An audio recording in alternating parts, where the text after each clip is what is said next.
Hi, I'm Matt Hudson, author of The Saboteur Within, the definitive guide to eliminating self-sabotage. So, if you've clicked on this button, we're going to chat to you today about anxiety, the fear of what's to come.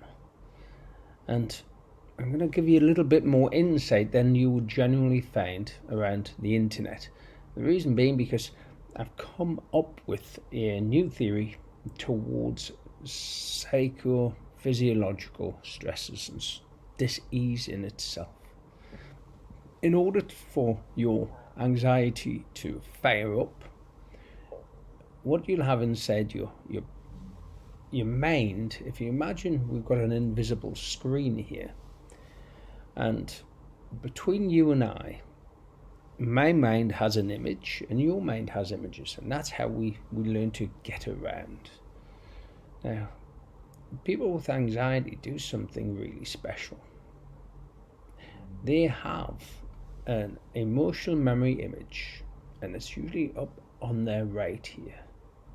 And what that's doing is it's terrifying the living daylights out of you, and it keeps firing away. So every moment of the day when you're wanting to just get on, and you'll find you like to throw yourself into something. Why? Because it'll take your mind off this for a while.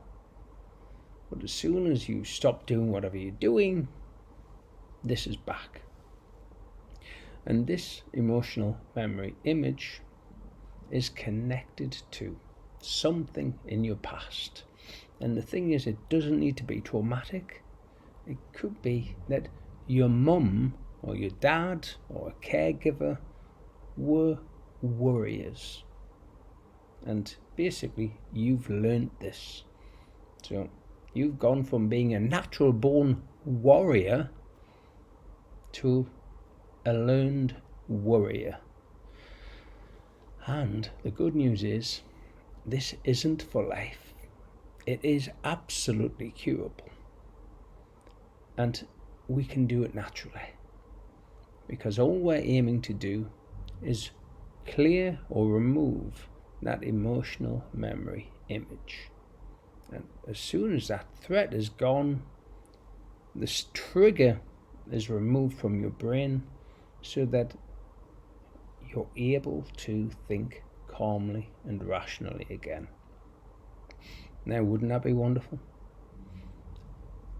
All I need you to do is consider that false evidence appears real. Your brain is making all of these assumptions about a threat, a predator, if you would. And that predator is your future.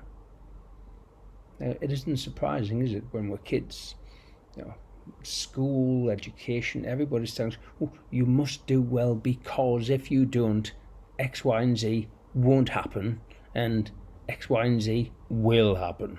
So, as children, we can actually be taught to fear the future. If we don't do X, Y, and Z, if we don't behave, then we won't get. If we misbehave, then we certainly will get. So you can see, as a child, time itself can be used as a threat. And sadly, for the great majority, this threat sticks. But the good news is, it doesn't need to be there, and we can help.